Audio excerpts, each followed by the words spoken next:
My name is Darius Ralston. I'm 17 and I'm from Louisville, Kentucky. Sweat was falling from my face as I worried about my mother's reaction and the consequences of going with my friends to the park after school to hang out and hoop. Mom wasn't sure about my friends. I called her to say that I stayed at school for tutoring. I never lied to her about where I was going before, and I was nervous about getting caught.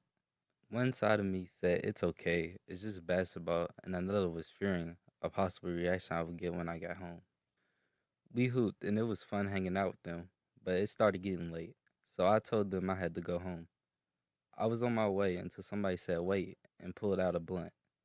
Take a hit before you leave, they said. I was shocked.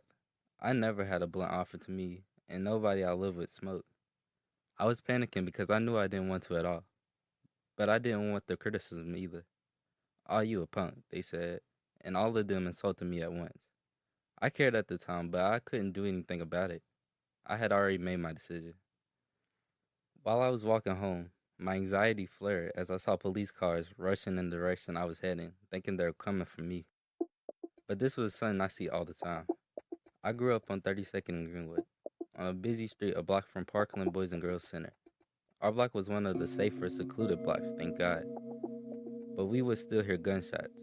Helicopters soared through the sky every night looking for a new criminal, and their lights shined through my window as I tried to sleep. I'd wake up in the morning learning about someone dying in my area.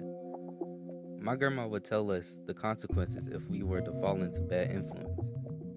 She'd say stuff like, if you want to do that, go ahead, but it's like cutting a limb off. You're going to lose a part of yourself and lose sight of who you're meant to be. I was so young, I didn't understand at all. I was just trying to stay away from the whoopings. But growing up, I always had rules and standards like this to live by. I didn't know it, but they were really vital for me growing up in the West End.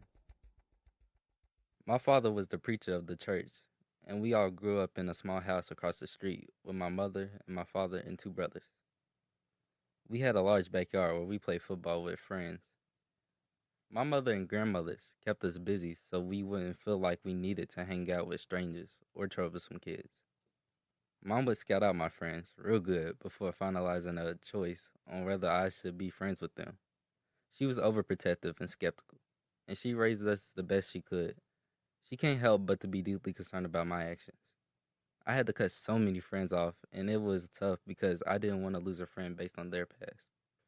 On my way home from the park that day, I committed myself on the courage I had to say no to taking a blunt, but I also felt embarrassed for not being cool.